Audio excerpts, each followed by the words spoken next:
This is Jeff Nyquist, and with me is David DuByne. Hi, David. How are you doing tonight?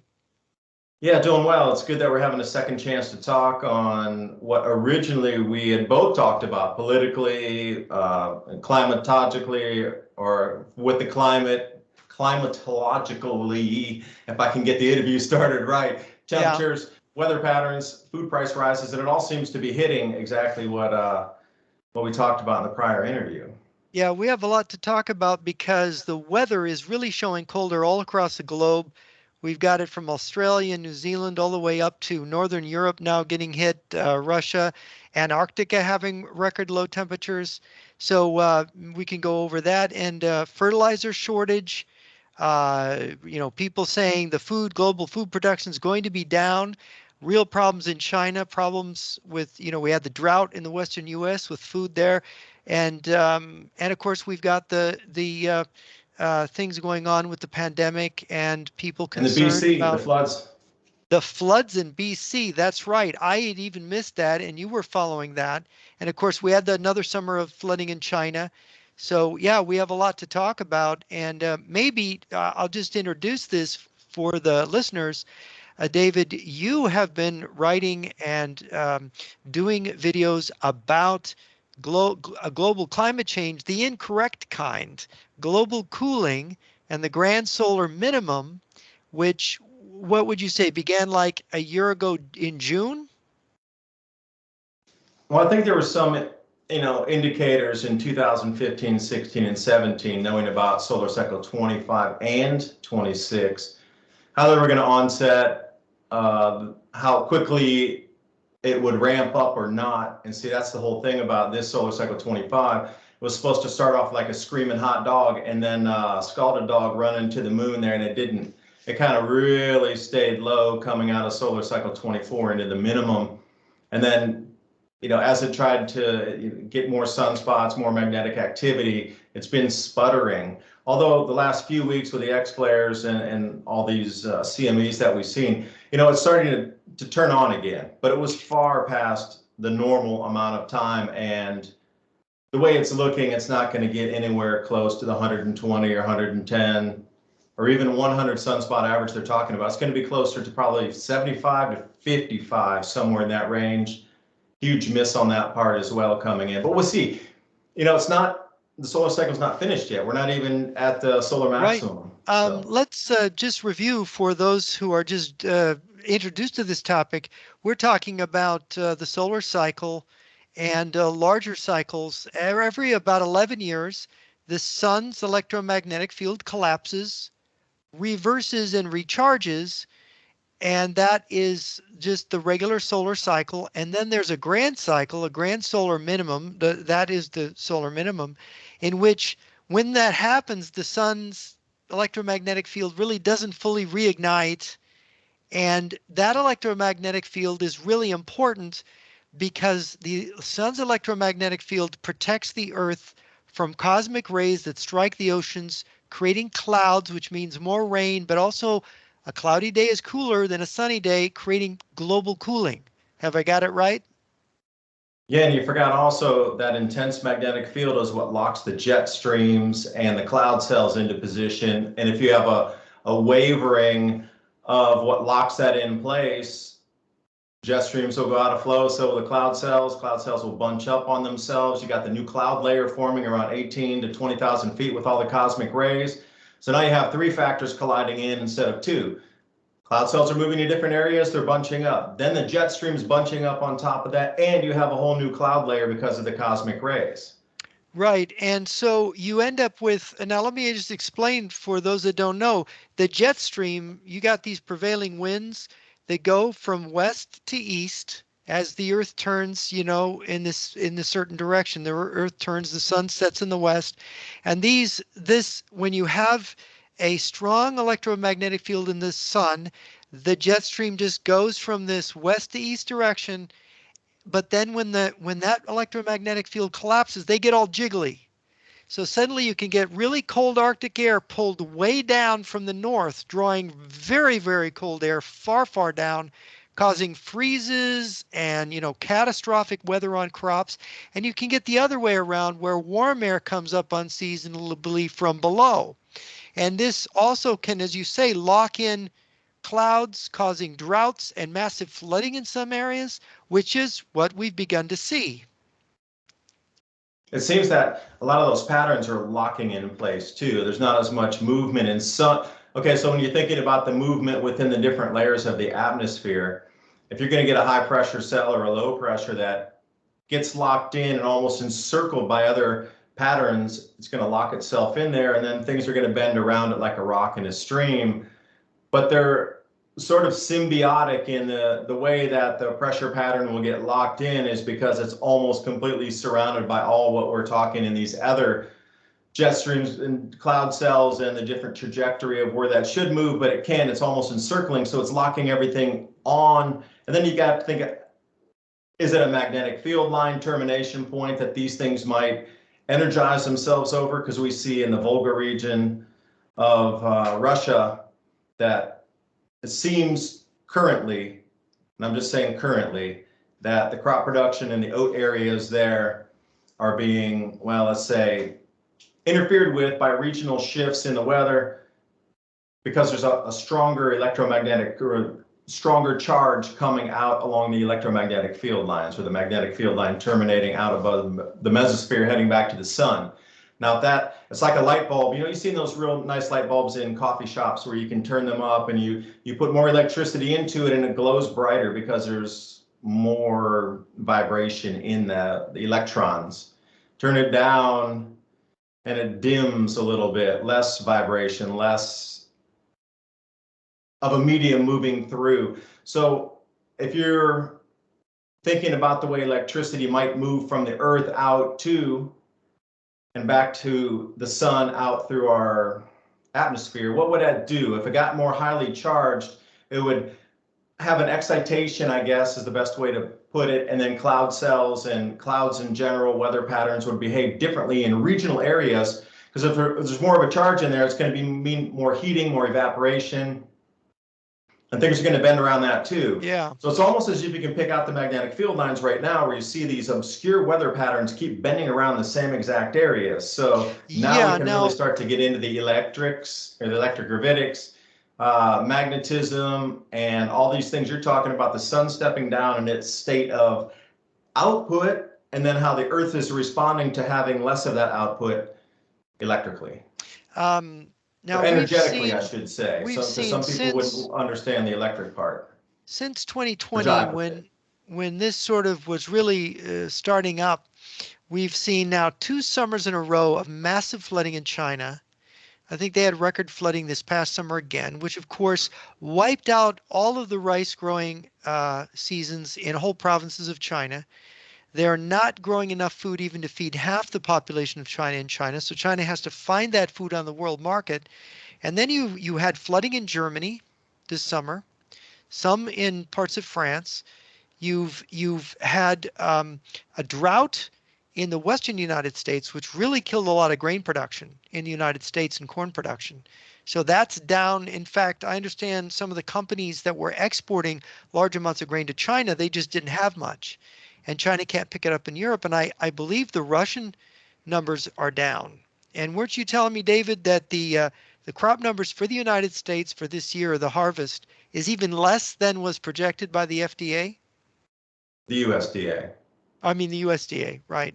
Yeah, that's it. So let me step you back to the Volga region in Russia. What are you hearing about that? Because for your expertise of what you understand about Russia and Russian politics, Central Asia, being connected back to Russia.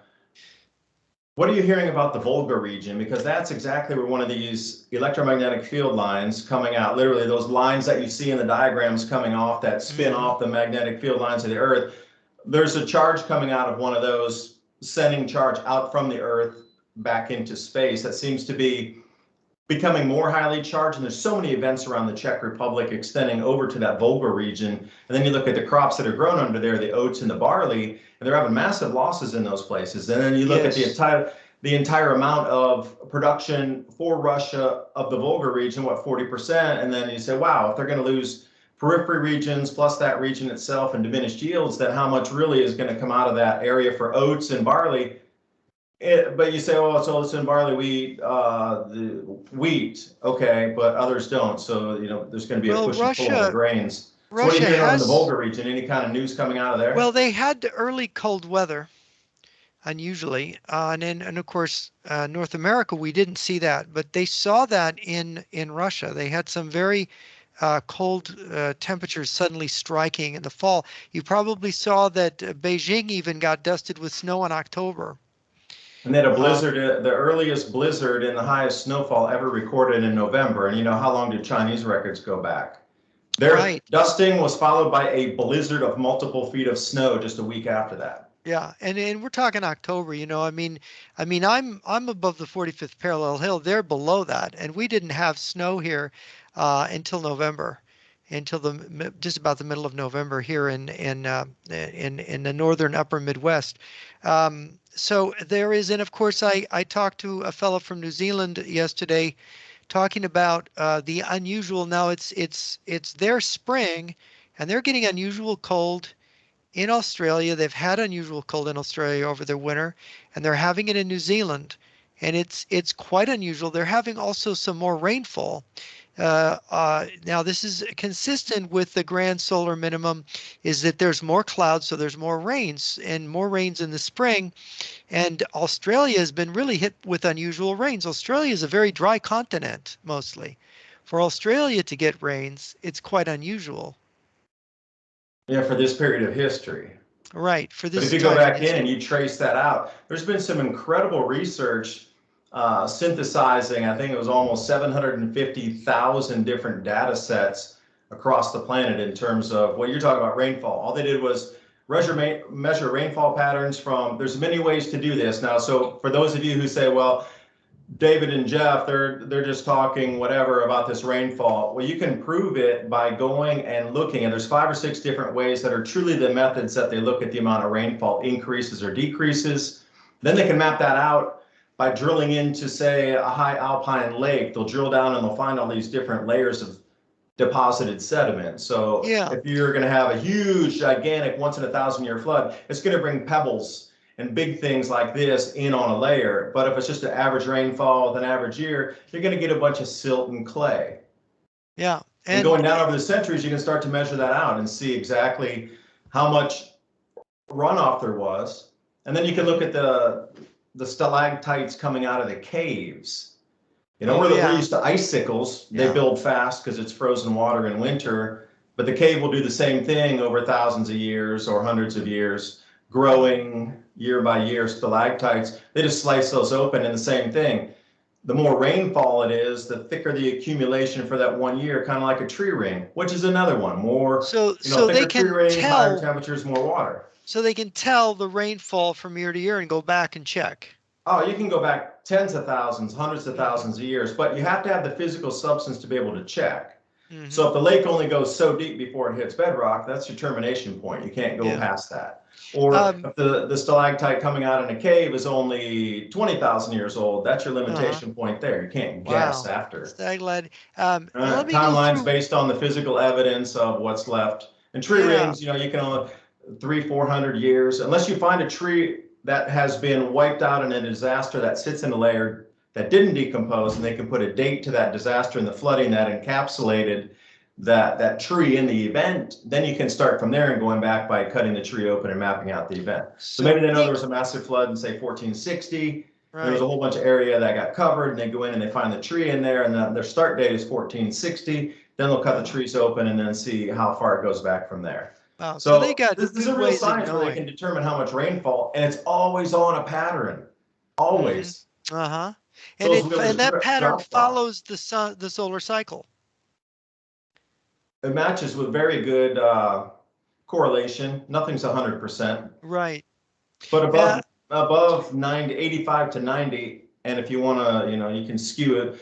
I wouldn't say skew, but in your mind, if you really think it's going that way, then it's 100%. You pointed this really good site out, electroverse.net, and I encourage people to go there, and I think you recommended just to read a couple headlines, and you can comment as I go down here. The first one is the global average temperature dropped 0.29 centigrade last month, now sits at just 0.08 centigrade above the 30-year baseline. So tell me what that means. Well, the IPCC has been talking about limiting, and here, let's go back a little bit. Let's do a historical, since I was a kid, talking about global warming, now Sure. climate change, now climate extremes, rebranded many times. Mm-hmm.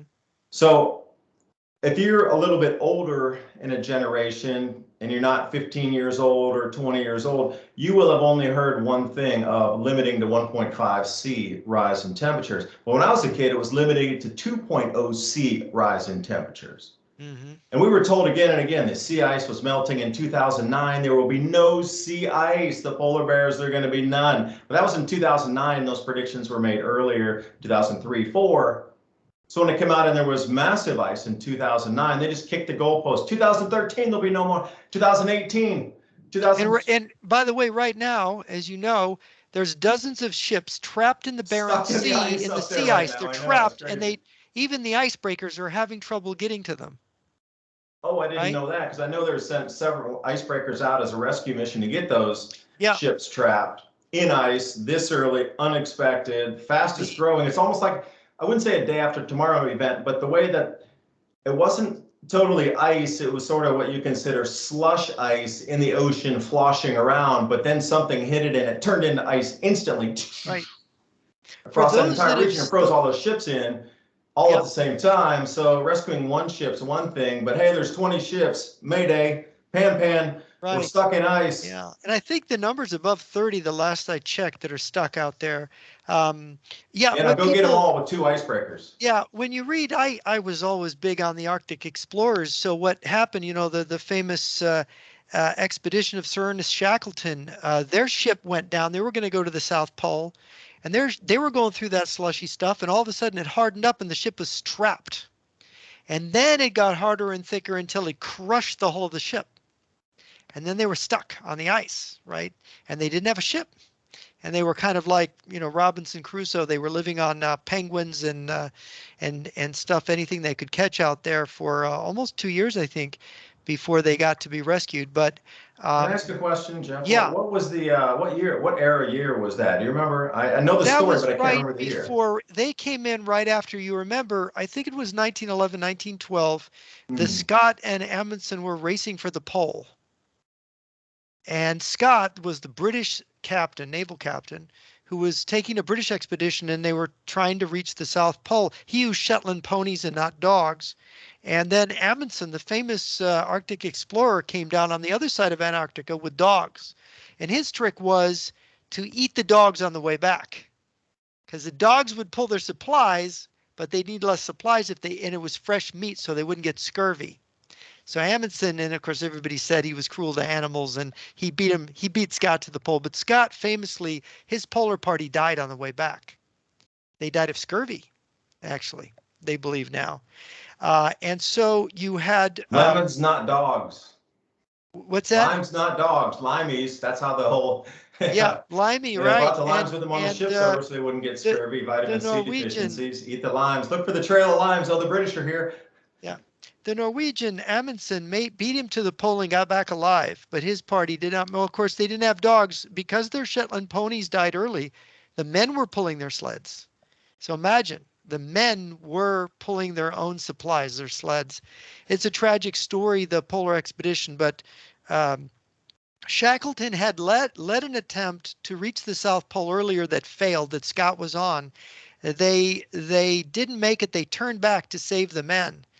But Shackleton went down there after, I think it was 1913, but I'm not remembering. It was before World War I, because they got stuck there. The beginning of World War I started when they were stuck on the ice.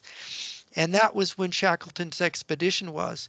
So getting stuck on that ice, you cannot predict. This weather can be unpredictable. If that cold comes in, if those ice flows come in and it solidifies, this is how a ship gets trapped. And this is what's happening with the Arctic now. And of course, the Russians knew it because in the last decade, the Russians had commissioned the building of an unprecedented number of new icebreakers. And they have nuclear icebreakers with icebreakers with nuclear engines. And if the Russians didn't believe that the ice was coming back, why would they be building icebreakers? The ice was going to go away. Yeah, two things on that. The nuclear powered icebreaker, if it were going to run upriver and there were towns out of power, could it just dock up and they could plug into it and have power for a town at the same time that they're clearing ice going up and down?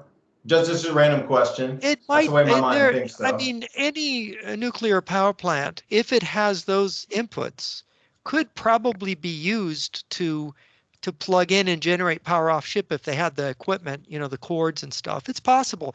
And in fact, they might even be able to use it to bring heat onto another ship. Icebreaker can be kind of like a rescue ship, but I don't really know. I think the nuclear engine is part of how the icebreaker works to generate the heat needed to help melt the ice in front of the ship in case so the icebreaker itself doesn't get stuck.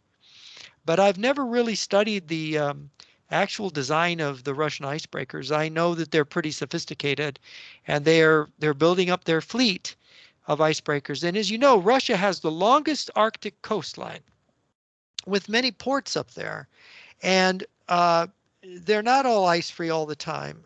In this last 30 years of more warming weather, many of them, there's been unprecedented. That northern passage through the Arctic Sea, uh, through the coast of the former Soviet Union of Russia and Siberia, that has been free at times for ships to go all the way through to the Pacific.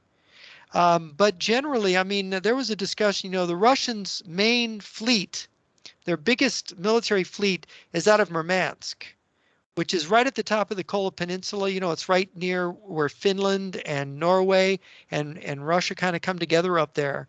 And that warm current that comes through the Atlantic comes up there and warms that. So it's ice free most of the time. That port of Murmansk is generally ice free.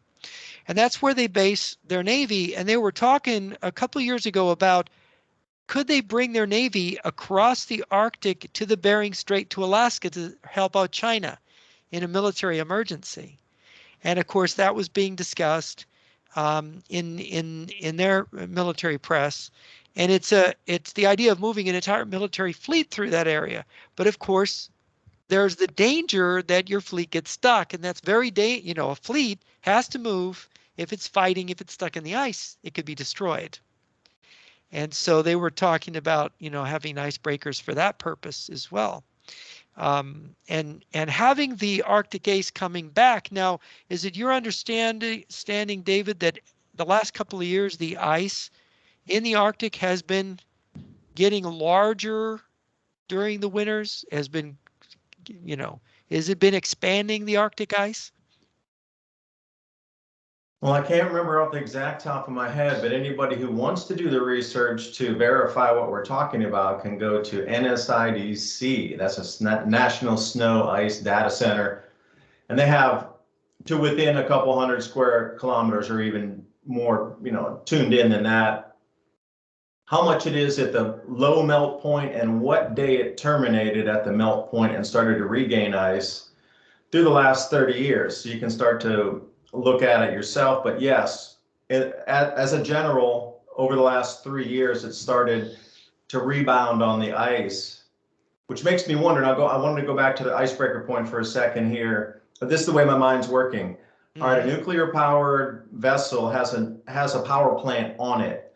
So Right. if you're clearing the river at the same time and you knew there were 7 towns that you needed to go up to, could you put them on rolling brownouts or blackouts, knowing that in 7 days the ship's going to return and plug in and they can recharge everything, or they can have power for a full, say, 12, 15, 18 hours until that ship continues to the next destination upriver in an emergency situation?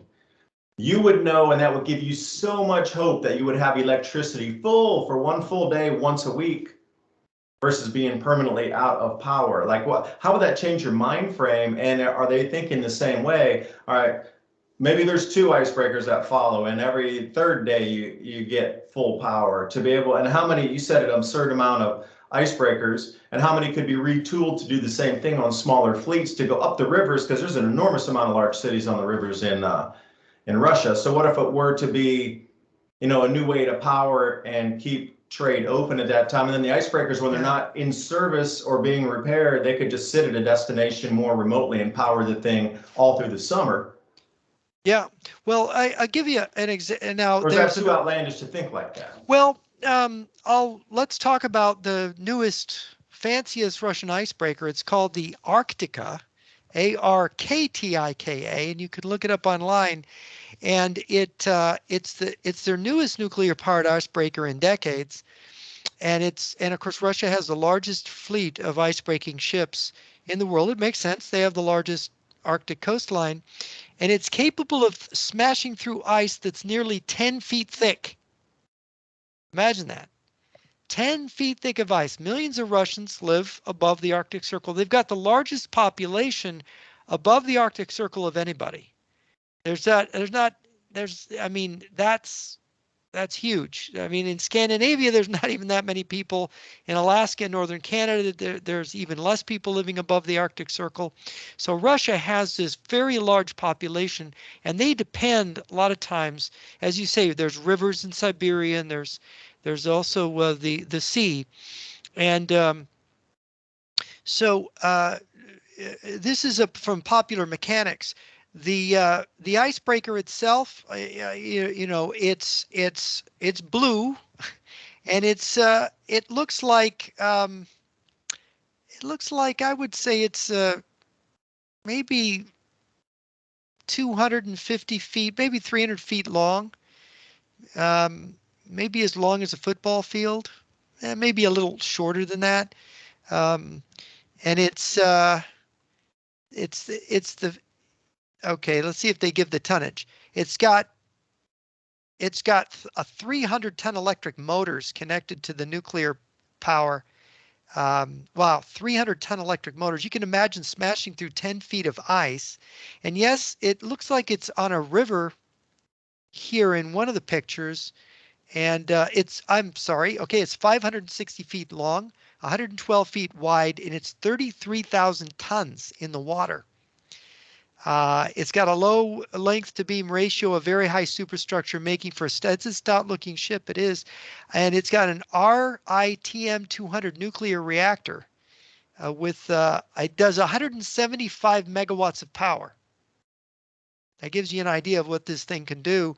And by comparison, the USS Gerald Ford, which is an aircraft carrier, that's our newest aircraft carrier, displaces 100,000 tons, which is 3 times the size, and is powered by a generator that does 100 megawatts.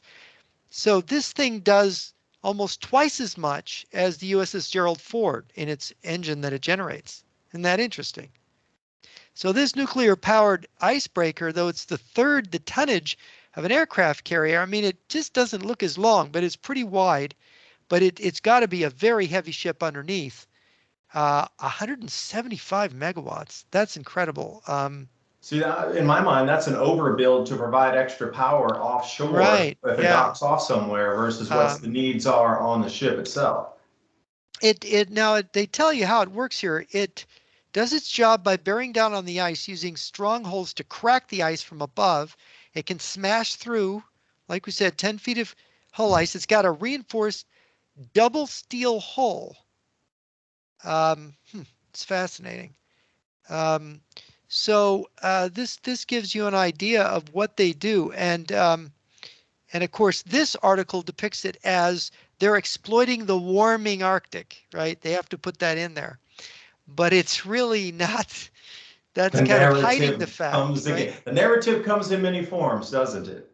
It does. You can say, "Oh, we're building more icebreakers because now we have access to more." No, you see, it's getting colder because it's getting warmer. You know. That's what they've got, and of course, now getting more carbon taxes. Gosh, I mean, looking at the picture, depending on, they've got there's a number of, I think the ship was built in St. Petersburg shipyards, and then they have, how many nuclear powered icebreakers have been built in Russia?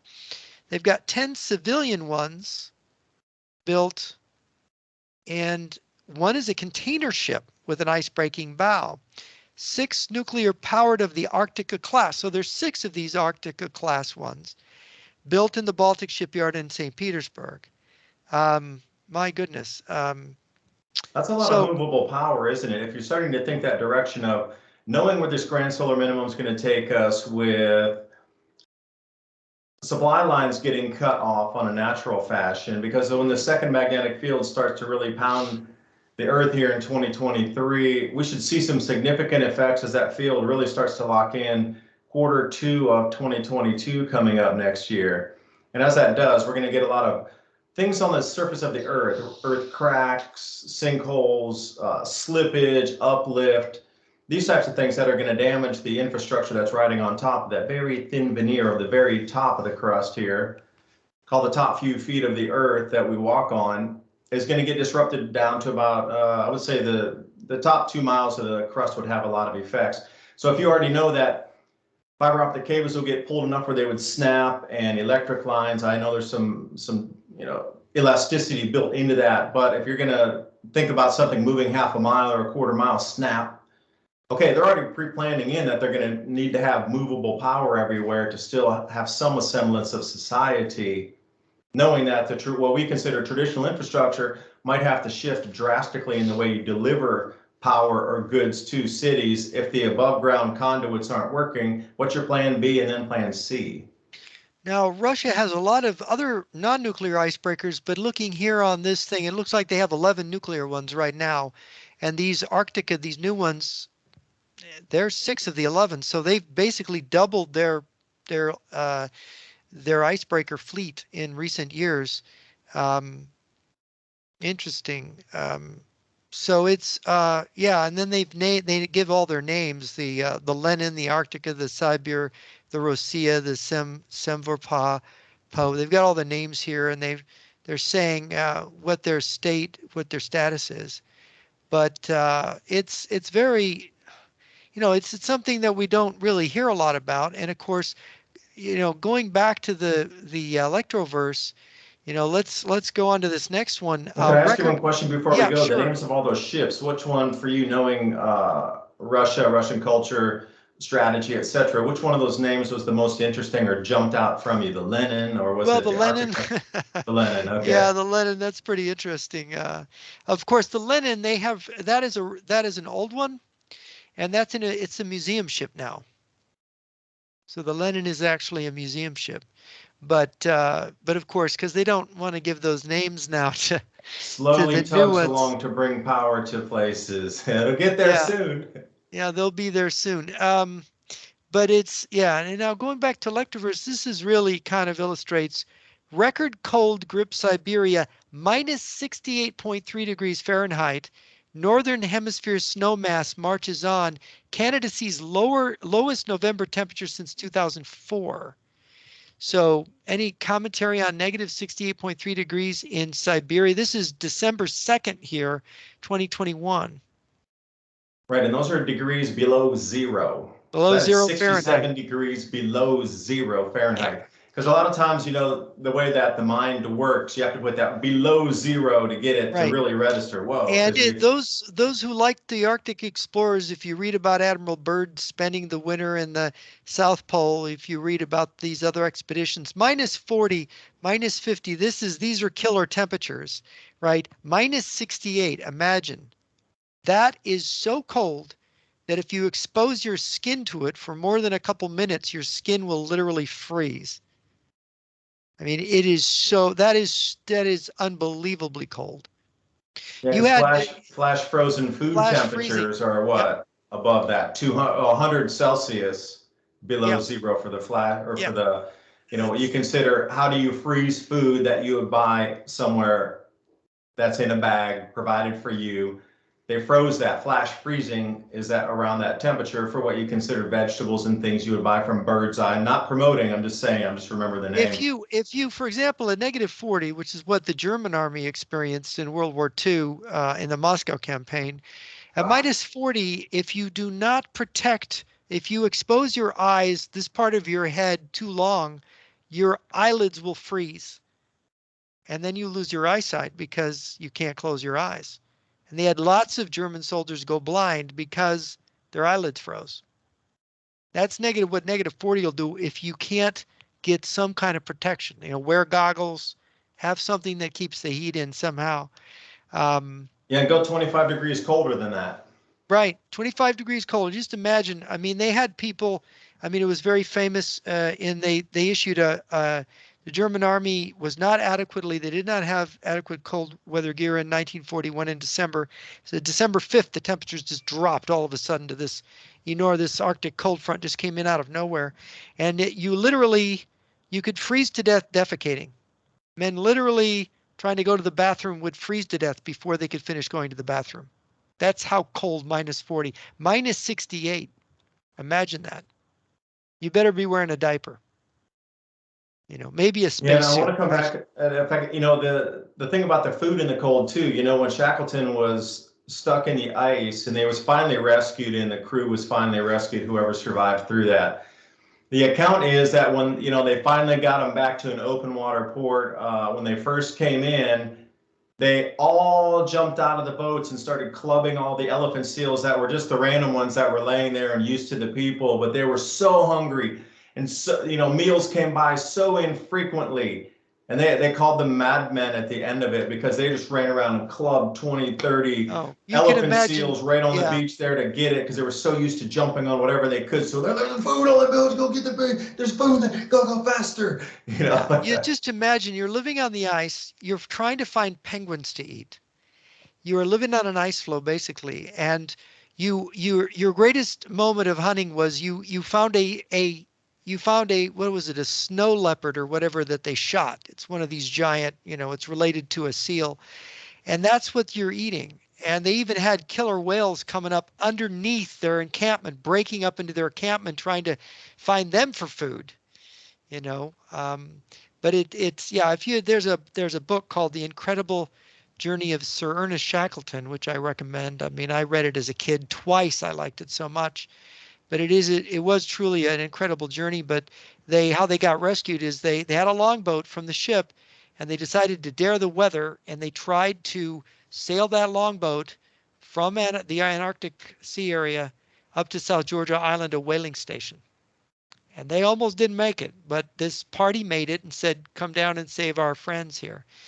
But not one man died of that expedition. They all lived. Nobody I died. wasn't aware of that. That's a good factoid. That is what's incredible. Shackleton was famous as an Arctic explorer. He did not want to lose any lives. And I think he died of a heart attack like a couple of years later. He was getting ready to do another expedition, and he had a massive coronary and died. But a fascinating story. And of course, they had been missing for almost 2 years at that point. And when he walked into this whaling station and they saw him, and of course, they were in terrible shape, these guys. They were like in shock. Oh my God, Shackleton, look at you. Where did you come from? You're lost. You're gone. You go down into the Antarctic and they don't see you for 2 years. You're assumed dead. Oh, absolutely. Even in modern day, are you kidding me? Today? The research is called off, but couldn't find them. And then you found your way into an ice cave and then pop out because you were eating algae out of the ice or something, right? Right. Yeah, it's an incredible story. But here we're seeing these incredible temperatures. These are, when you read Admiral Byrd's book, I don't remember him recording a negative 68 that winter he spent, the first human being to spend a winter in Antarctica. I don't remember that. I mean, I have to go back. Maybe he did, but I don't think so. And didn't we get a record temperature in Antarctica recently? I thought I read negative 78. Wasn't that the coldest temperature ever recorded on Earth? It was touching that. I think the coldest is 82 below zero or 81 below zero dot something. But the reason that was such a thing is, down at that time of the year, again, it was an out of season thing. It was in the wrong month for that extreme cold to happen. But, the reason that it came to a lot of attention was that was literally within a degree or so of the coldest temperature ever recorded on the entire planet in the warmest year ever, going into spring in the warmest year ever. So that didn't sink too well over there, did it? Well, That was Well, last year, by the way. That was in the year last year, yeah, 2020. that, and this record grips temperature grip Siberia. They've got a quote from two uh, uh, scientists. One, Dr. Fred Seitz, said, "I have never before witnessed a more disturbing corruption of the peer review process than the events that led to this IPCC report." And Dr. Tom Sagelstad says the IPCC global warming model is not supported by the scientific data. How many times, again, that kind of brings us full circle. How many times have their predictions fallen off? And then why is the global temperature down under 1/10 of a degree, under that mark, 0.00 or 0.08 against the 30-year baseline average? And they're trying to sell you all these carbon taxes, the Great Reset, and everything that's structured to move your life is based on humans are committing and emitting too much carbon, committing too many offenses by buying things. Oh, but the advertisements tell you buy two. The same corporations say buy three. The two are on sale are the same ones that are out there going, oh, there's too much CO2.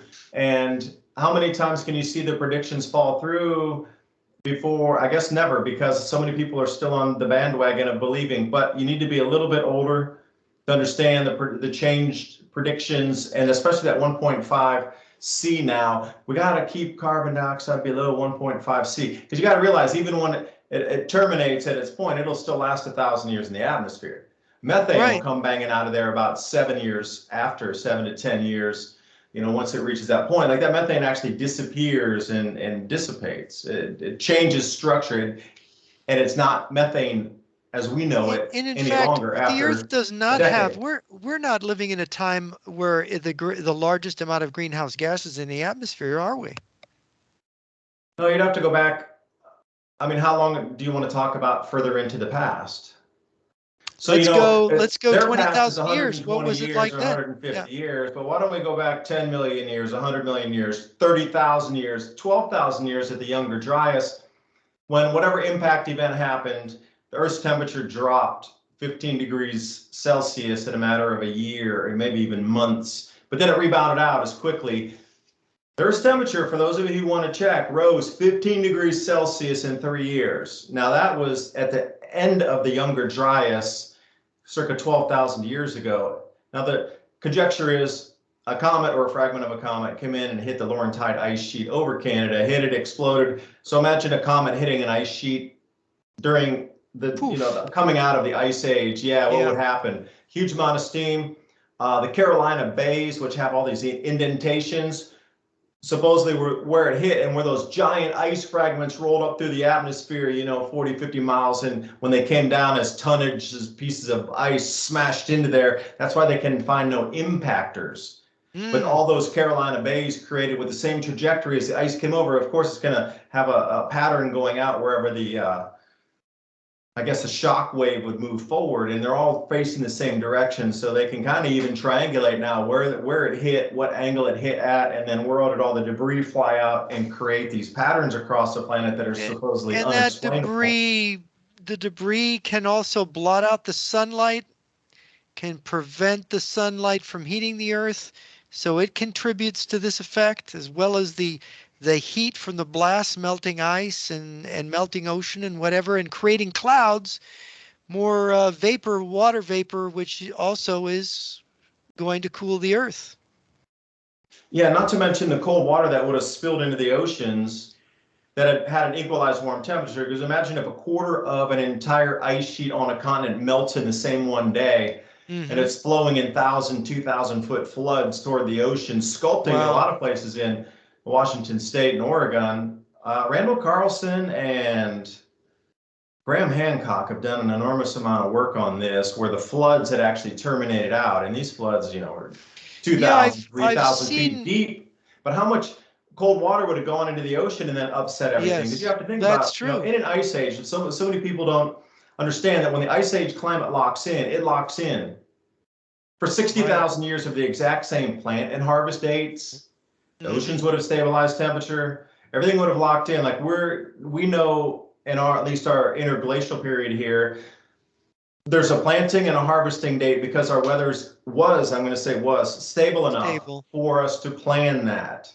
Well, it's gone out of sync now. That's why we're having problems with food production globally. But if you had a full-on ice age that had locked in and they had stable growing for, let's say, even 20,000 years, 30,000 years, what kind of societies could have arisen about that? But how quickly would it terminate when you disrupted that entire system with water flows that are, these things are so unimaginable for us to comprehend on the size of it, on the planetary scale of it. But there was an impact event that was that did things so many orders of magnitude. So when they look back in history, and I'm sorry, Jeff, I'm going to ramble for a second here. Yeah. That Younger Dryas period is always the cutoff point when they show you these temperature maps and all these things. They always leave that point out of there. They always start the temperature 8,000 years ago, 9,000, but they never go back to 13,000 years ago and show you that gigantic drop and the gigantic rise. And then and they keep telling you, of all time, it's never been. Well, wait a second, just go back 12,000 years. And yes, it has been, but like orders of magnitude more than it is today. So this whole warmest ever, I don't know, again, what are the time frames they're talking? The last interglacial, that was warmer than now. And that was 118,000 years ago. It was a degree Celsius average global temperature warmer than now. So their whole, it's the warmest ever in the last how many, millions of years. Yeah, blah. Go out and do some we go back 1,000 years and it was warmer than it is now. Yeah, that's true. The medieval warming period, you had, how did Europe growing crops. The question. They were growing crops in Greenland, which they can't grow now because the ground is frozen year round in Greenland. And they called it Greenland for a reason, because it was green then. So, and people go, how could they call it Greenland? It's all just white. It's all permanently frozen all year round.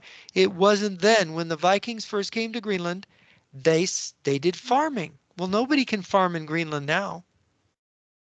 And they wanted, that was that whole scandal, that whole, they got rid of the hockey stick. They got rid of the, that warming period in their data. They just took it, right. They took it right out of the data. That's gaslighting everybody. This is science now, ladies and gentlemen, where you actually falsify your data. Is this getting more familiar now? We're seeing this all the time. It's like science is, we say it's science, but you're lying. Those aren't the numbers. Here we have this next article here. Low temperature records continue to fall across Europe. Australia's New South Wales suffers coldest November on record. And this is December 1st, 2021. Chapters of history are written by how cold it is or how much food you can grow or not. And that is the last 10,000 years of Earth's recorded history. And what we know civilization is determined by how much food you can grow, period. And when you start to see all these signs lining up from both hemispheres now, that below normal temperatures are there, I think the southern hemisphere is leading this grand solar minimum by one season, and then like what they just experienced down there, we'll experience here, and vice versa. There'll be one season ahead as it goes into winter next year.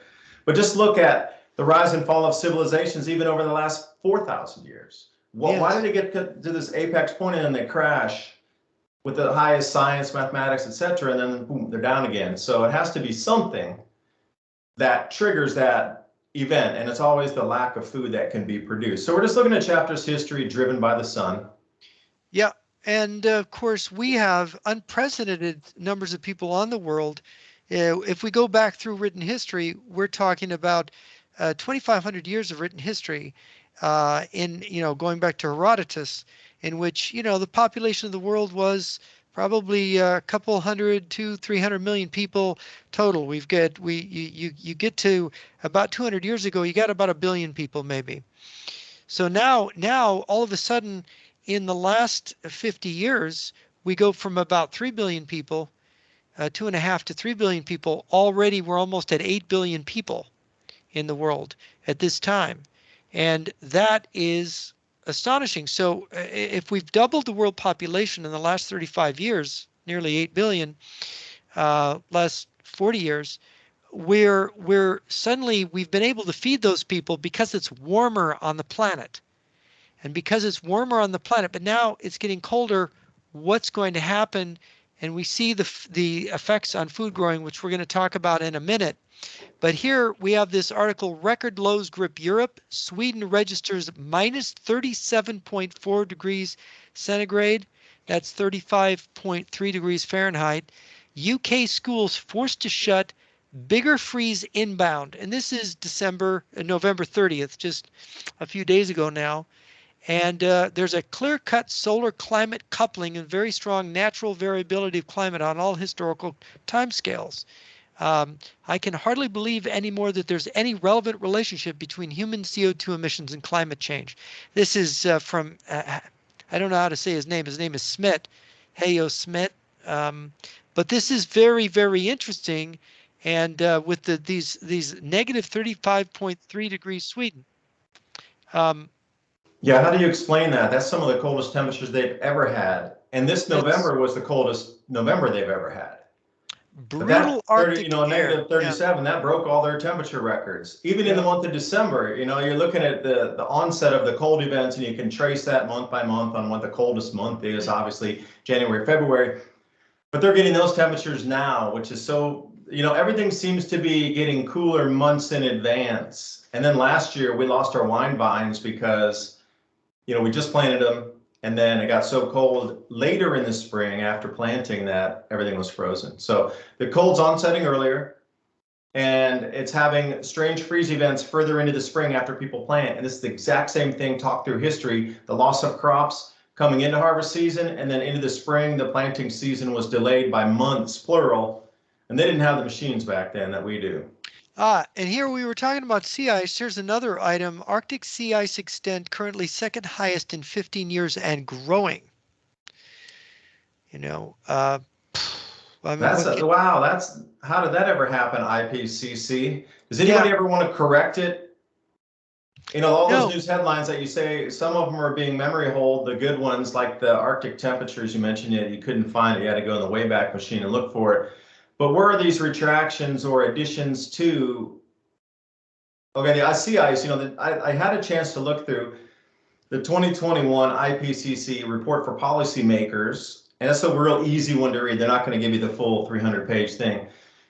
But in there, it's 20 pages, 20 plus pages, and one of the sea ice graphs were in there, and they were off on the miss on last year and this year, but the projections were so far getting low that the actual sea ice amount was literally from here to my microphone on their chart, and there was no retraction or addendum to say, well, sea ice has been accumulating and growing over the last years. In Greenland, another anomaly, how much record ice is on Greenland up there, because on the electroverse chart you can jump over to the DMI, which is the Danish Meteorological Institute, and then you can check out the Greenland ice daily, which is either gains or losses, accumulated balance. There's a whole bunch of different variants in there to see what the ice is doing on Greenland. Well, they had an event last year that took it two orders of scale off the chart, 13 gigatons for a single day gain, and they have their chart pegged at 10.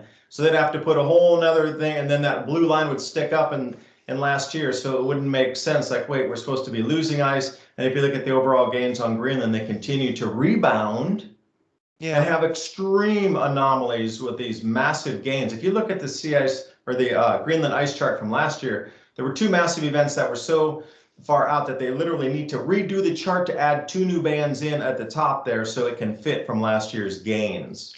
And what I That's noticed, insane, but nobody will update the chart or grow the chart to say 14 gigatons, and they're going to leave it as is, pegged on the chart, but don't ask any questions. What I've noticed is that through all this is when I go to look, I know something, I've seen something go by about colder weather, and I go back to find it, and I can't find it with a Google search. It's like the search engines, and then all I can find about it is how it's getting warmer and how these idiots these climate deniers are all wrong. And it's like, why is there a conspiracy to make us believe it's getting warmer when it's actually getting colder? What's that about? We've got a story here. Rare heavy November snow traps Brits in pub. I guess they might like that, right? To get trapped in a pub for third night as Arctic blast engulfs Europe. Yeah. That's where to get stuck if you're going to be stuck. Oh, the keg's dry. No. And they quote Professor Fritz Verenholt, quote, "It's now obvious that the IPCC models are not correctly reflecting the development of atmospheric temperatures." Of course, they're trapped in a pub for 3 days by snow in the UK. When does that happen? 15-foot snow drifts too. Don't forget that part. They were. I saw that they had the picture there. If the readers go and find that story, there it is. This is the pub. Is just the whole building's covered in snow. And did you see the blizzard warning for Hawaii today as well? No, there's a blizzard warning for Hawaii. Yeah, Big Island, Big Island. The Big But don't Island. worry Oh, about yes. it. Don't ask any questions. They've got No, high I'm altitude totally there. serious today. If you look, Yes. there's a blizzard warning for Hawaii today on December 3rd. And then, of course, in Scotland, Nordic power prices surge on sub-zero temps and low winds. Danger to life warning issued in Scotland, plus no hurricanes for the first time in 65 years. This is from November 26th. Well, you're looking at a changing ocean, which also drives a lot of different weather patterns that are hitting Europe coming off of those isles first. So when you look back in history, you start to see when there's different circulation changes in the ocean, the upwelling, the sinking of the cooler waters, if that gets disturbed at all, well, then that warm water patch that's there that keeps the UK would probably be about the same temperature as Moscow. I think I've heard this reference before. London would be about the same temperature as Moscow if that ocean current didn't circulate up there to allow different weather patterns and a warming ocean to keep that climate, substantially warm. I know that if Moscow was in the Western Hemisphere here in North America, it would be on Hudson's Bay. That's how far north it is. I know that Europe is further north than most of North America, but it's got, as you say, the warming current. I have a friend in Sweden, and I'll call him here from the northern upper Midwest. Actually, more Canadians live south of where I am than live north of where I am right now, because part of America sticks above, Ontario, where a lot of Canadians live. But you think about how further north Hudson's Bay is from where I am. It's like, ugh, that's really scary. But the current does change the weather and make it possible for people to be in places. And to make sure it's not a fluke, here we've got a story. Historic snow hits Japan. Record flurries cause shutdowns in Russia and China. Spain issues cold weather alerts, restarts old coal power plants to cope. This is from November 25th.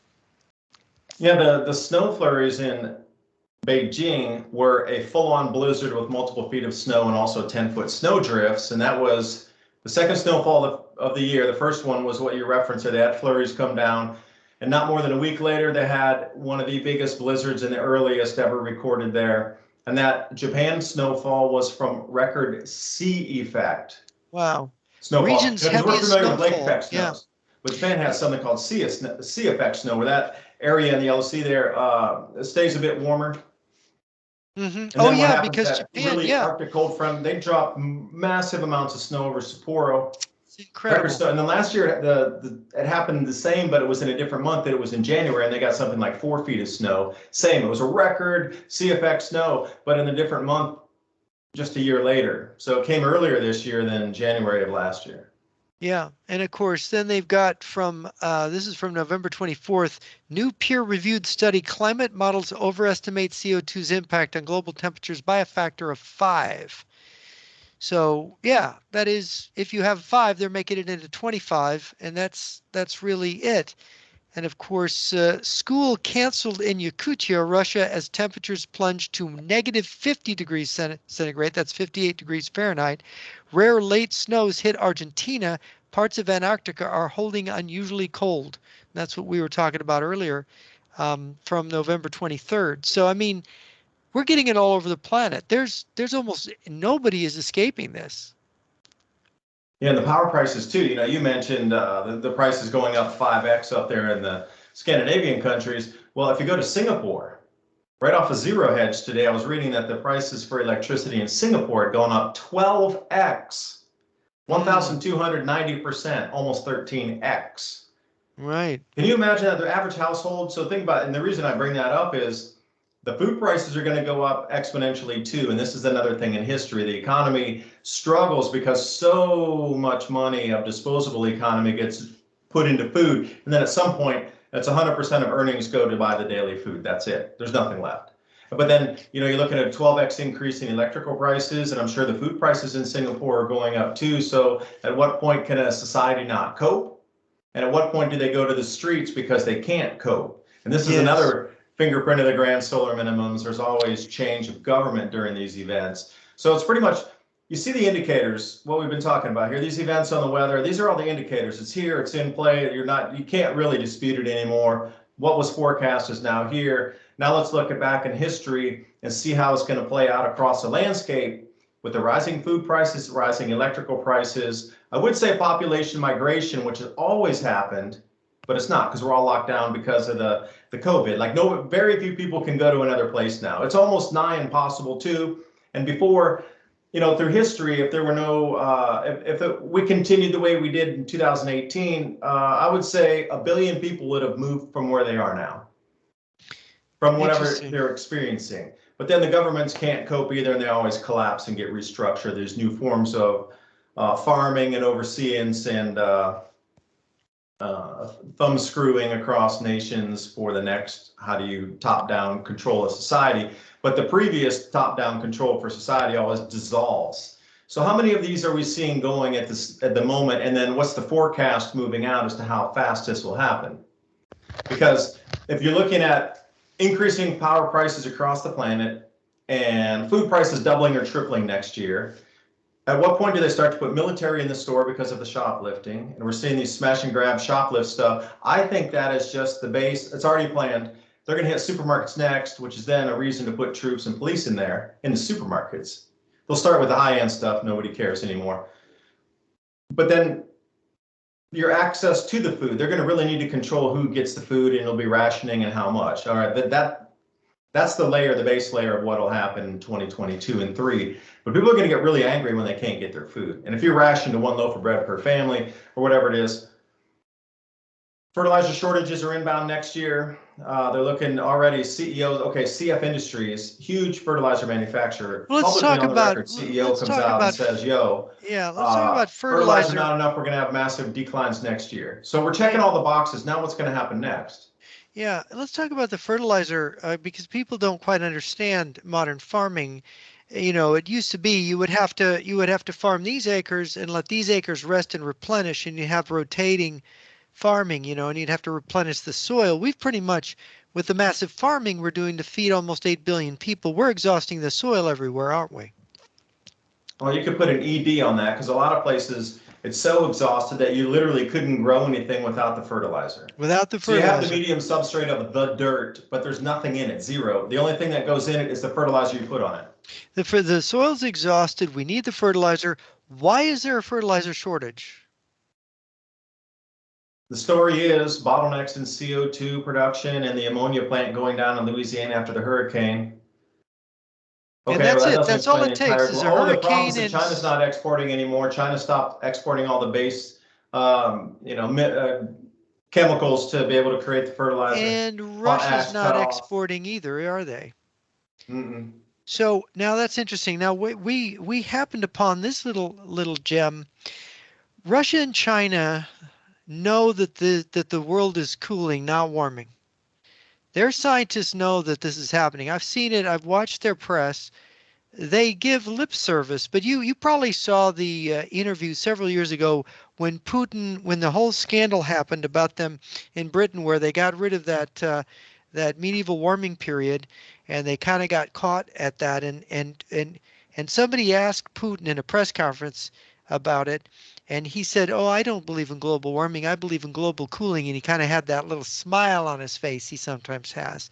And of course, he's given lip service to global warming since then, but I know pretty much from being a Putin follower that he doesn't believe in it. And I don't think the Chinese do either.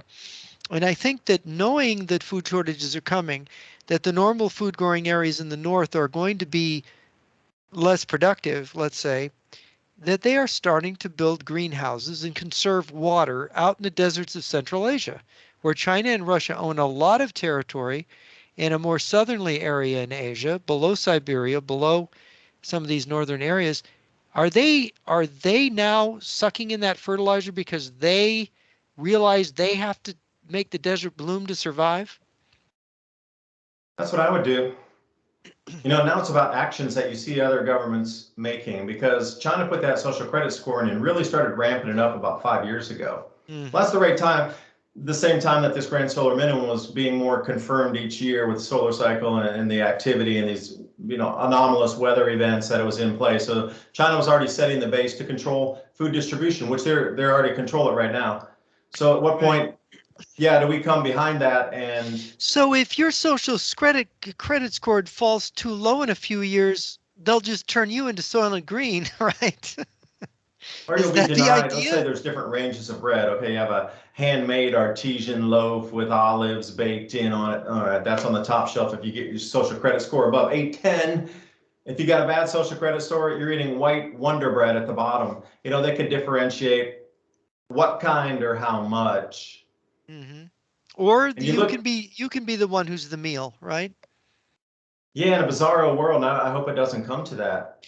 I But mean, just to go back to Central Asia here for a second, the aquifers that they're talking about tapping from Kyrgyzstan, Uzbekistan, Kazakhstan, now is there 411,000 cubic kilometers of water reside under those areas. really that's that much water's under there? That's how much water is trapped under there. So when you start to see these transboundary or aquifers is what they call them, where it overlaps on two countries and both. Kyrgyzstan is now trading a dam and a reservoir over to Uzbekistan to get access to be able to, drill wells and tap into that boundary area of where the aquifer terminates. Because it terminates in the area where everything is drained to. So that if you're looking at primary water sources, now across the planet, there's something called primary water, where it's the main trunk line, for a better term, that feeds all the other wells within a regional area. So if you can tap into that main point where everything, so let's say like a bunch of mountain ranges push all the water into a lake, and then from that lake, then it dissipates out and refills all the aquifers, even the ones 50 or 100 miles away, 200 miles away, it all stems back from that lake refilling. You would want to start putting your wells right around there, because it would be continuous. You'd never run out, ever. It's a primary water source. And there's 3 times more water in the Earth's crust than there is on the surface of all the oceans, rivers, lakes. So think about that. If you knew where the pressure was coming up from in the crust, refilling those same aquifers from beneath versus above, or a combination of both. And we're talking about fresh water. We're talking about drinkable water, usable water. Yeah, we're talking about usable drinkable water for agriculture with no filtration, because it's coming straight from the earth. Now, if there's more calcium in it or something that could affect plant growth, you could mediate that or mitigate that. But the way they're looking at it now is the earth has all the water under it. We've squandered and polluted all the water on the top. So why not go into it now? Because I think that's why all these agreements are being made in warmer climates, and all this amount of how many millions of greenhouses are being put out in these areas. They're tapping the desert. Same with the Nubian sandstone aquifer in the Sahel. If you're going to put up a new grow zone in Africa, the West African monsoon's increasing rainfall with this change into the grand solar minimum the next couple hundred years, as well as there's there's much far larger amount in the aquifers under the Sahel and all of northern Africa.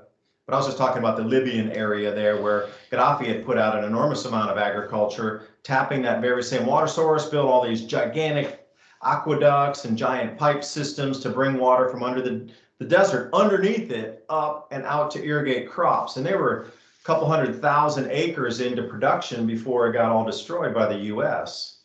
So somebody's going that same play, 2.0. Proof of concept was Libya. Now it's being really put out in play in Kyrgyzstan, Kazakhstan, Uzbekistan, Central Asia. So we're seeing the Russian-dominated Central Asia, where China and Russia come together. We're seeing that being developed. Is there any sign that the Western countries are preparing, that America is preparing? Are we getting ready for this? Are we just so diluted by global warming that we think we're going to be growing? The Amazon's coming to Alaska. I mean, is there any realism here at all? No, it's cartoon land, actually. Because the way the United States and a lot of the countries are going into it to limit your access to food, they're going to do all these hoops and hurdles where you're going to need to take the next round into the body to keep the green pass going. And if you don't have that, you won't have any access to the food. Because look how fast everything has moved, even in the last 2 months, in the mandatory across how many countries now? 3? And now they've got a Maybe more. vaccine. They got a mandate in Austria, and of course we know what's happening in Australia. And Germany's on the bench to do that next, and then you go to Lithuania, I think, also. Yeah, and it doesn't seem to be about health. It seems to be about, locking people down and getting them to get a passport, which is going to be like one of these cards you're talking about where you've got a social credit score and whatnot. For what reason? See, the reason is control of food and access to food. I'm sure of it now. So give me a reason why you would need all this to control what and access to what. You're controlling the food. Yeah. See, the more and more I come back to this grand solar minimum is maybe the key to understanding all kinds of things that have been put into motion, all kinds of things that are happening around the world. And when you see countries like when you see what Moscow and Beijing are doing, and what you see how the West is being gaslit, you're saying, okay, who is managing this process? To whose advantage is it? And to what extent are we being herded like sheep? And then we need to wake up and say, wait a minute, reality is a little different than we're being told, right? We're going into a very dangerous, possibly a mini ice age. We got 8 billion people on the planet, and we're going to have 4 or 5 billion of them without enough food to eat. Would that be about accurate? And somebody knows it. Somebody knows that's coming. And they're trying to set up the machinery to manage this, right? Right. And the higher echelons of power surely know what's going on. And the way it's been described or explained to me is that they're trying to save the most amount of people they can and still carry through some semblance of a society to still retain power on the other side with whatever is set up during this transition period. Mm-hmm. Because again, coming back to what we consider infrastructure, it's not going to work. So there'll be a lot of breakdowns and unexplained incidences of things breaking, snapping, and it just doesn't make sense why that route is suddenly closed. They're talking about, if you can't get to the banks or you're going to use satellite uplinks and then broadcast your central bank digital currencies or, crypto that you have. So that's just like for a real simple example. Thinking about using the terrestrial internet to broadcast transactions might not work because if fiber optic cables are snapping and there's electrical outages, etc. If you had your home point and everybody had a satellite dish and everybody had a solar panel or whatever device, battery backup that would power that, you would be able to transmit up into a satellite network. Because Chinese quantum system was way back, 2015 or so, to do the same thing with cryptocurrency transactions. And that was the whole, wow. Even if you had a full-on power grid down and you had a internet connection up to satellites, like Starlink's a famous one now that's they're not really ready yet, but envision that, or the quantum satellite network up there put up by China, you could broadcast cryptocurrency transactions directly from your base station. That's all renewable powered, solar panels, etc., up to the satellite, and that would then broadcast it down into the next place where it needed to verify whatever it needs to be verified. And that could be something encrypted, it could be a cryptocurrency transaction, it could be a simple wire transfer, through the SWIFT system, whatever it is. And that's the way we're going to work around at least some of these what's considered simple power outages and cable breakages. So, that's an example. So somebody's planning for this already, but the human element, how are you going to pull 8 billion people to the next side? You're not. It's simply not going to happen. So there's going to be damage along the way. They're willing to take the loss. They're going to try to pull some or as many people they can. Well, I don't know exactly the number chosen to the other side of this chaos, unless you're self-sufficient, and then you can do it yourself. But once you get on the other side, let's say these self-sufficient communities rock on and they're way more bountiful and more people want to stay there, and then you pull to the other side, and then suddenly you got the control grid back, and then the governments are going to be like, wait a second, y'all can't be that. So you have to be on our system again. What push and pull is that going to come to? If the communities get really self-sufficient over the next decade or so to the point where they're autonomous, but then governments will be functional in 2032, 2033 again, because everything will stabilize. This is only a 10, 12-year event. Everything's going to stabilize mid-2030s. Then what? The government's going to be back in and they're going to want full control again. But wait a second, this entire section of society split off over here, totally self-sufficient, and doesn't want to go back on that grid at all. So then where's the push and pull going to be around 2035 when governments are going to struggle to get that whole round of people back in under their control once more?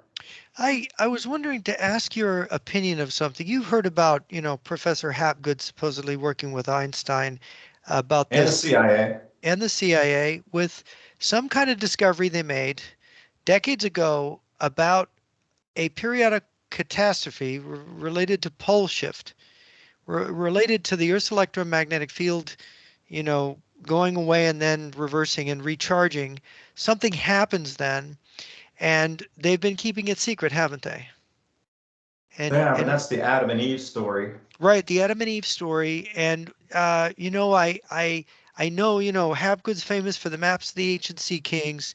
Very unusual book. If anybody gets a chance, it shows that there was some kind of civilization that, and they had these maps in ancient Alexandria back in way back in the before Julius Caesar, and these maps were copied from copies and copies of copies. And when the Turks sacked Constantinople in the 15th century, these maps were captured by the Turks.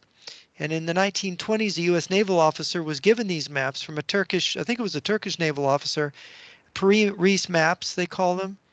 And Hapgood published them in the maps of the ancient sea kings. And these maps are unusual because they show the coast of Antarctica ice free. And the maps are accurate. And the maps are very old. These are pre-Columbian map, before Columbus. Antarctica wasn't discovered until the early 19th century. They didn't even know it was there, and so this is very intriguing. And they made, do you know what was it that they discovered that they're keeping secret? Do you have any idea what it is? Well, let me add in another, fact into the Hapgood story, and then maybe we can come to an answer after that. Okay. So Charles Hapgood is also credited with discovering or putting a mechanism to what's called Earth's crustal displacement. Yes. Where the Earth will literally roll over on itself. So with those two pieces in mind, they couldn't explain how Antarctica got suddenly flipped from being tropics with ferns and the fossils down there in the coal beds, etc., being turned all the way down to the bottom of the planet. But he had all the ancient sea maps understanding that. So now they were trying to put a mechanism with why Antarctica was down there, why these maps were there. And then he came up with the same idea that there is at some point a 0 point. And I'm not talking about David LaPointe's 0 point. I'm talking about they're just saying the magnetic field went to zero or near zero, both on the sun and on the Earth. And our Earth was able to spin and maybe do a quarter turn, like the 23 degrees. And then when the magnetic fields relocked themselves, they did. But our Earth has not always been at this tilt on the ecliptic. And they were trying to explain that all the way. So I don't know what's the hidden part there. They found tropical corals underneath the ice of the Arctic, right? I mean, that's my understanding. I think it means it happens on a cycle and it's going in different directions each time. So a quarter turn that way, quarter turn that way. Oh, that would explain the Arctic sea corals. Okay, that's 2 cycles ago. Right. But then you try to put a timeline on the cycle length, and this is where you get into the problem. Yeah, or the hidden part. And to explain it to the listeners, Hapgood got his inspiration, I think, by watching a washing machine get out of balance. And I think all of us who have done laundry, you put too much and you put your lumpy laundry in the laundry, and it spins like the Earth spins. You got the your laundry washing machine, it goes around, and when it goes in the dry cycle, it spins around really fast. And if that load is out of balance, you can watch your washing machine literally jumping up and down and banging and booming and just completely going into convulsions because it's out of balance and it's just going haywire. So Hapgood thought, wait a minute, the Earth has a wobble. What if the Earth gets out of balance periodically and does this kind of washing machine kind of thing, right? And does that centrifugal force start to move the Earth's crust, start to tear and to move, right? Is that basically the idea? Yeah, it's like having an orange And then on the inside, you separate the orange from the peel on the outside, and those two could rotate independently. But I don't care how heavy it gets with the ice on the top or the bottom or the center or wherever it is, you need lack of magnetic field to turn the planet over in any way, shape, or form. So basically the planet becomes loosey-goosey when this electromagnetic field that coheres it kind of loosens up, and then things can really awful things can happen.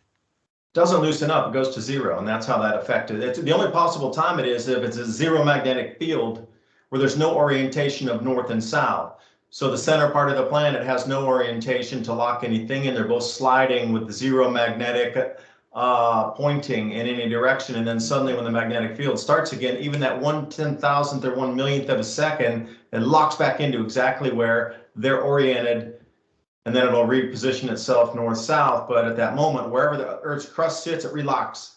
And wherever the center might be or transiting over that, the mantle, it locks too. Because you look at the crust, it's a different charge. Even the atmosphere is a different charge than the crust. So we just got this middle boundary layer of different charge between atmosphere, mantle, and then connection back to the sun. And we don't know the physics of the universe. We just got theories. What is the electric universe theory? Do you know that at all? Yeah, I'm familiar a little with it. It's the idea that if you look at plasma and electromagnetism, they're kind of wound around each other. When I say that electromagnetism, if you look at how your electric wires or the high tension wires bring quote unquote electricity into your house, they're using the magnetic field first to generate the electric current to go down the wires. So you got to have both. And without both, you either have a magnetic field and without electricity. You know, you have to create the magnetic field first to have that electric flow going through Let me ask you a question. If the Earth's electromagnetic field collapses, would our electrical appliances work? I've had that question asked before, and the only best answer talking to some electricians is if the orientation of north-south stayed where it was or within a boundary of where it was, if it turned over and actually did a full flip, yeah, a lot of the motors wouldn't work any longer because the way the magnets are set on things inside these devices or even the superconductors. Yeah, wow. You have to retool everything, but it would be a quick probably fix because it's only certain components that would need to be replaced to make it work again. The things that are driven on magnetic field. Yeah, boy, that's quite a thing. And of course, yeah. I'm sorry, cut you off. You were asking about the electric universe. So with that theory, there are currents moving through the spiral arm of the galaxy from the core of our galaxy itself. And they're more like high tension lines, if you will, in the space around us. And it's an electrified plasma. They're called Birkeland Currents. There are two charges on that wind between themselves, and that's why they get the ropes or the auroral ropes. There's been a couple articles coming out just recently talking about how the Earth's sandwiched inside and encompassed in a magnetic field. They were explaining the same thing.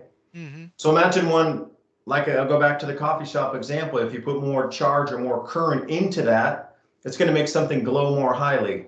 Okay, our sun is sitting in one of these Birkeland Currents in our local star system. So the charge from elsewhere, the other end of our spiral arm of our galaxy, the center of the galaxy, whatever, has turned down that charge. And it seems to be an electrical frequency with a predictability in a cycle.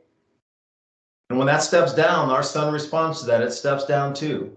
So it affects. And when it gets more highly charged, our sun steps up and has different effects, locking our jet streams in pattern and the cloud cells. I see. So it could affect a whole bunch of stars at the same time.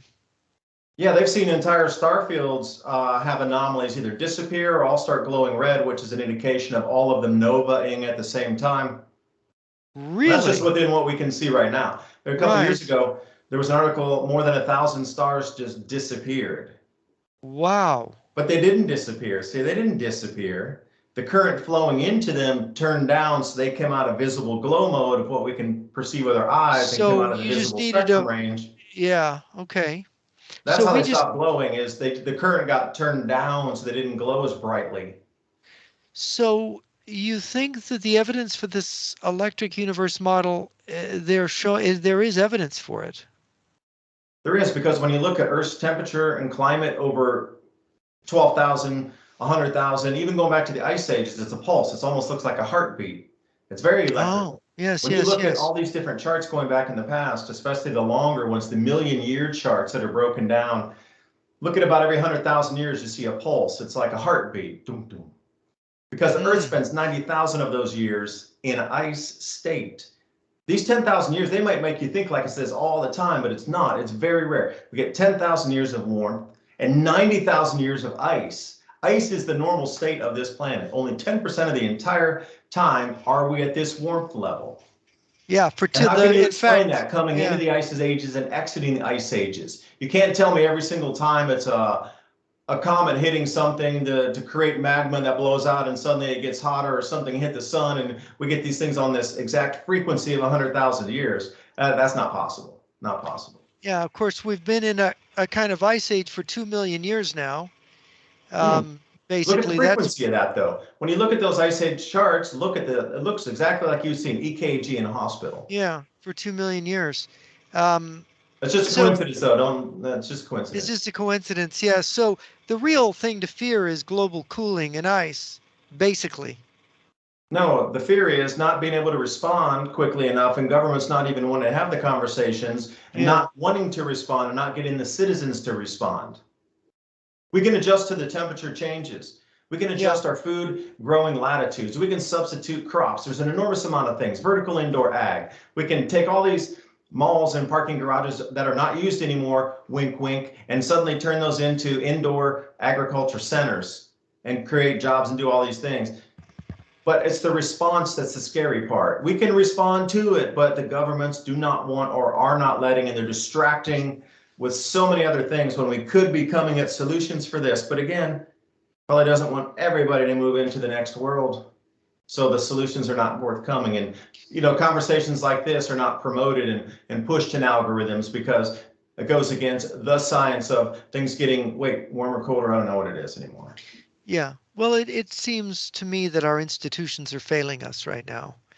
Um, and It's a complicated subject in itself, why our institutions are failing. And is there anything else we need to cover that you can think of that we have missed here in trying to update people on this story of global cooling and where we're headed? Well, just understanding the fertilizer, not going to, it's still going to be available, but CF Industries was saying at the wholesale level, we're talking buying 1 million tons forward Mhm. or whatnot. You're going to be seeing a 45% increase in the price. Now, by the time it goes Yes. to the next distribution point and then it comes out to your local co-op or you get it in, Home Depot or whenever it gets there, it's going to be at least double or triple the price. I talk to farmers If you up can get here. it. Yeah, I have a friend who's a farmer, and he's talking about fertilizer prices doubling or tripling. Right, but the And the yields are going to go down 20%. And yeah, that's what not a lot of people are talking about. And if anybody's been following the Sri Lanka mayhem down there, see, Sri Lanka was being so woke and they said, oh, no more chemical fertilizers in Sri Lanka this year. mm, So they cut off all chemical fertilizers coming in, only organics or what you made. So they set up all these village co-op programs where one village would make organic fertilizer for all the farmers around that area. But even doing that, their yields were down 50%. So then they had to save the day by bringing back chemicals to boost them, mostly potash, to kick everything into high gear for the last month or month and a half of maturation.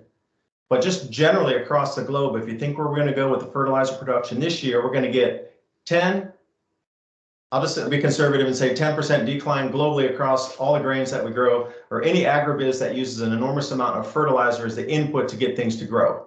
Now, I think it's going to be closer to 20 myself, so a lot of reports I'm reading is 20, but I'll be conservative and say 10% decline globally. What's that going to do for the prices? And look how much business there's not happening now. It's almost as if this hole in the door is being pushed on purpose.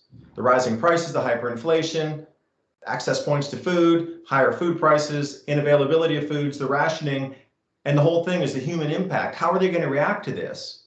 Well, you already know how they're going to react. They're going to be angry.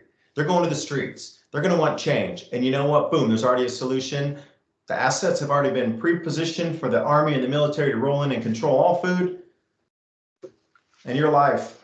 At least they're going to try to control it super hard. I mean, you think it's been kind of going, there's a lot of adjectives we could use, the direction that the world's being pushed and the freedoms that are being lost. There's an enormous amount of adjectives to put in there. But I'm going to say this next 2022 and 23 are going to be hard, pipe hitting years for these police and military to come in. They've been nice until now, but when it starts in the middle of 22 next year, they're not going to be nice. You're going to need to get in front of that. Learn how to grow food, buy some food, stock some food, get your communities ready, because it's going to, this is the thing that's going to change. The amount of change we're going to see is going to be a once in a 2,000-year event of change happening in 3 years here. Exponentially coming in. So that kind of quickening. It's all like when you talk to Valentina Zarkova, you hear this thing that it is going to be in the next 2-3 years we're going to see this change, and they're not going to be able to maintain the global warming narrative much longer, are they? No, they're going to be worried about maintaining food prices and preventing riots from overthrowing governments every day. That's going to be the new thing. Forget the global warming. How governments are going to respond to retain their power when hundreds of millions, if not billions of people go onto the streets because of this food crisis globally. Well, I would suggest that the people that have been telling us it's been getting warmer are going to get overthrown, because everyone's going to say, you lied to us. You said it was getting warmer, and that would be good for growing food, but it's getting colder, and you knew, right? Isn't that what's going to happen? Well, that's one way to look at it, is pointing the finger, blaming everybody. We're past that. It's action time. See, governments should be stepping up this very second, and on the next hour's newsfeed, we should be seeing solutions for growing, explaining what the problem is, explaining where we need to go, and how we can each take action in our communities based on the latitude you live. Like, there should be daily reports of what species can grow in your latitude, how much rainfall there is, what kind of government subsidies could there be for water and fertilizer, putting out a greenhouse, they're paying you to put solar panels. Why aren't we all being paid to put greenhouses out? And why aren't we being paid to put barns and raise our own chicken and get all these things into, not me raising, 7 chickens and 9 ducks or something, but having an area for the community to do it, and everything being pushed for our own food self-sufficiency, but none of that is forthcoming. None of it. No, it's not happening. No. No, there's not. So I just look at this and say, well, this is the turning point. Since nothing's been done to this point, then you're going to have to take action on your own, because nobody's coming to help you. That's about it. They sat out. We're going to be the next Shackleton, global Shackleton event. Imagine it as that. 2 to 3 years. There's no rescue coming. There's no food. You're going to have to rely on what you can. If a seal pops out of the ice, or you take the, you know what I mean? It's going to be like that for 2 to 3 years on the planet, the whole planet. Which is interesting, talking about Shackleton. Yeah, it's a global Shackleton event. Yeah. We're going to all have to learn how to eat penguin, basically, or be Nanook of the North. And let's see, how do you make an igloo? Let's learn. When you realize that people have survived in all kinds of conditions, and they do, that some people will adapt and survive and others will not. And it does seem that's where we're headed for sure. Well, very good. I'm not going to be one of those. And the message I can give out, as long as I still have breath, is please get ready, because if you're more ready and our communities are more ready, we're all going to get through this way, way, way better. So it's not about me stocking food in my basement and surviving it while you have a terrible time. It's not like that. It's about trying to get as many people on board as you can, so everybody can have an easier life moving through this, working together. The more people prepared, the better for me. More people prepared, better for everybody. But thanks, Jeff, for having me on so we can discuss your issues. Hopefully somebody, if even 100 people watch this video and start taking action, this is my hours well spent. Even if one person takes action after watching this video, thank you for spending the time and taking some action after this. It's worth my time to talk. So at least one more person is going to get more ready, and maybe it'll be the butterfly effect or whatever that is, that person will be the person that rolls it over on the planet to help us get ready or go through these changes.